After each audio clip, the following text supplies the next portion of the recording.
Hi, friend. The title of this one is You Can't Do That, or Idiosyncrasies or Outlier Play Are Not Allowed. So, one thing that happens is we have it in our minds that there's one way to play, or maybe we have a way that we teach, and this is what we teach. And if you don't do what we teach, then we're going to change you and make you fit you into a mold that's what we want. We want to see this, not that. And yet, most of the greatest coaches in the world allow for some idiosyncrasies. All right. Example would be Boris Becker's forehand, Eastern forehand grip on the serve. And I don't want to argue about whether it's a true Eastern forehand grip, but it's not a continental grip. Like Fabrice Santoro, right? I think he didn't really get much acceptance in France from the French Tennis Federation, but he did quite well, and it must have been really fun and ironic for him to be out there, playing in the top 50 and all that good stuff, thumbing his nose at those people. So anyway, and then there's so-called outlier play, because it used to be that people could serve and volley a lot, and right now there's a notion that you can't, but in reality you can, and it's still the number one winning percentage that you can have on a tennis court. Yeah, it really is. And so if you can show me some data that shows me that I'm wrong, that'd be fun. But that comes from Craig O'Shaughnessy, where he's looking at all the data, and people who serve and volley are winning 67% of the points. So, but that doesn't mean they're doing it full time. So if you were doing it full time, it would be lower because you wouldn't have the element of surprise on your side. So I'm going to dig into this a little bit, but the number one, here's the first thing. Okay, so I had this kid named Maynard, and Maynard's backhand looked like this, right? And so I was a pretty young coach, and I was like, oh, I will be the one that teaches him to have a really truly nice one-handed backhand. I will be the answer for Maynard and teach him a conventional, really nice one-handed backhand. So we got started with that, and it was about 2 weeks in to trying to change that, and he'd been playing with his style for years, and we're coming up on a season, and I pretty much had his backhand wrecked. He was able to hit a pretty nice one about half the time, and then he was chipping in a lot of errors, and he was just generally frustrated and lacking confidence in his backhand.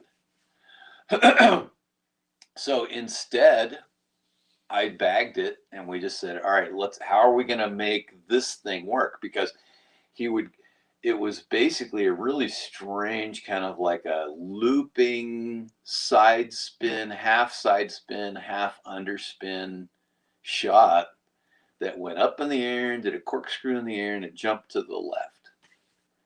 So we worked with it. We just said, all right, this is your shot. And so how can you make that the best that you can make it? So part of the story was, okay, let's really look at how well you hit it, and can you make it every time? And that was a shot that got made a lot. So I don't use the word consistency, but he made that shot a lot. He didn't miss it very often. And with the pretty windy conditions that we played in often, then that was actually pretty tough on people, because you got the corkscrew action of the ball and you got the wind. And so here's what would happen. people would hit a ball to Maynard's weak backhand, they thought he would do that. They'd do it 2 more times. He'd go womp womp, and then the ball would corkscrew, and they couldn't really do anything with it because the ball's so strange. And so then they would hit a ball to his forehand, and he'd crush it. So as soon as, I mean, his forehand was really nice. It was a very, very good backhand forehand. And so he could take control of the point pretty much as soon as he got something to his forehand. So that's an idiosyncrasy. And, you know, I came in and I was like, you can't do that. All right. Here's another one. I had a kid who was, you know, pretty good counter punching baseliner, ran around, hit a lot of shots, you know, could occasionally come to the net, played a 2-hander, lots of heavy topspin, and his game started to develop. He started getting interested in playing a different way. So the first step was that he started coming to the net a little bit more. So we were working on his net game. And then the next thing that happened was he switched to a one-handed backhand. And there's a whole story behind that, but I'm going to try to keep it quick here. So he switched to a one-handed backhand. So then at that point, I was like, okay, well, even as a part of that decision, I was like, hey, if you switch to a one-hander, then you're going to be able to serve and volley more. You're going to be more comfortable on the backhand volley in general. So, you know, you'll be able to slice to come in on an approach more, all that stuff. You're just going to get more comfortable on that side, hitting one-handed shots. So he did. And then all of a sudden, like right before we were going into, he was going into the individual championship of the section. And he said to me, today's the day I want to start to become a full-time serve and volleyer. And I was like, what? That's, you know. So, and, you know, by this time, you know, topspin was ruling the roost. Lots of people were out there, you know, hitting really good passing shots and all that. So there weren't a lot of serve and volleyers, very few. But he was getting into it when a lot of people were getting out of it and weren't even training that way. So what ended up happening is he really developed that really well. And he actually, he was ranked like in the mid 60s in our section. And he had this match against the future number one. He wasn't number one at that time, but he was a top 10 player. But he would eventually be the number one player in the 18s in NorCal. But he went and he took this kid to 3 sets, and he actually, the other kid was serving at 4-5 in the 3rd set. And so he was like within 2 points of winning the match. But eventually he lost. So, but even so, it was a really good match. It was a great match. He lost 7-5 in the 3rd, but he came to the net 114 times. I charted this entire match. He came to the net 114 times, and he won 71 points. And I've been saying since forever that he won 74 points, that he would have won the match.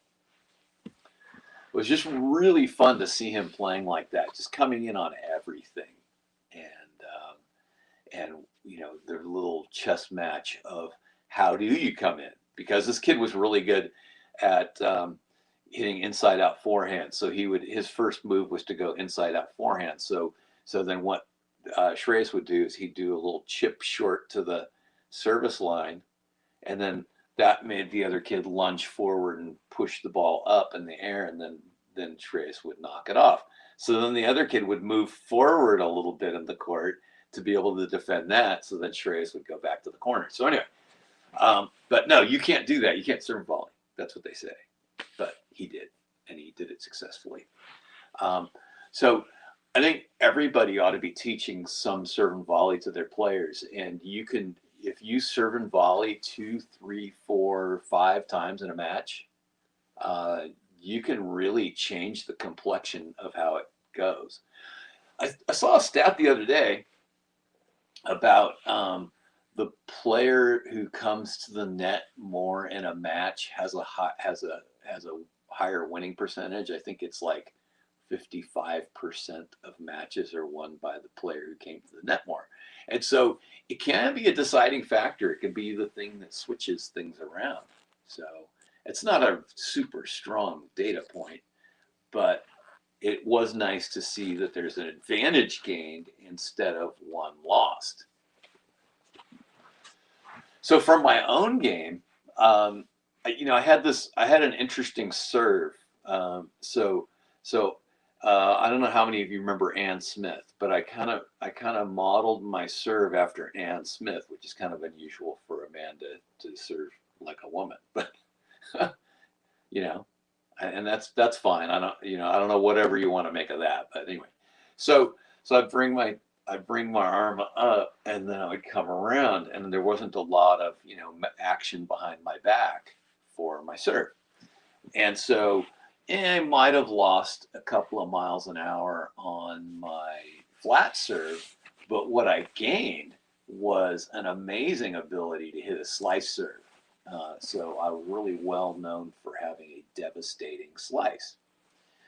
I could also kick it and hit some flat balls and all that, but I was really banking on that slice ball because I would slice out to the ad court, serve volley, and hit volley to the open court a lot. So I could do that 10, 15 times in a match, and it was bread and butter. So anyway, a coach decided that they were going to try to work with me on my serve, and I ended up switching my motion around. And it was a nightmare. It was really tough. I went through a pretty protracted difficulty in changing my motion. And I've never been able, and I ended up with a bad shoulder, and all sorts of negative things came out of that. And I've never really been able to regain that form that I had from the other thing, but there was a magical time where it was just working really well. And and you don't have to hit a really hard flat serve all the time to win a match. It's really placement and picking your spots and switching things up, keeping people off balance. That's probably even more valuable. So, but no, I had a coach that was like you can't do that type. So now, point counterpoint. I mean, of course, there are times when you have to say, all right, that particular shot doesn't work and you have to fix it. All right. So I had Kevin, who had a really good, forehand drive. He could hit heavy topspin. He could loop it up. There was a lot that he could do with his forehand.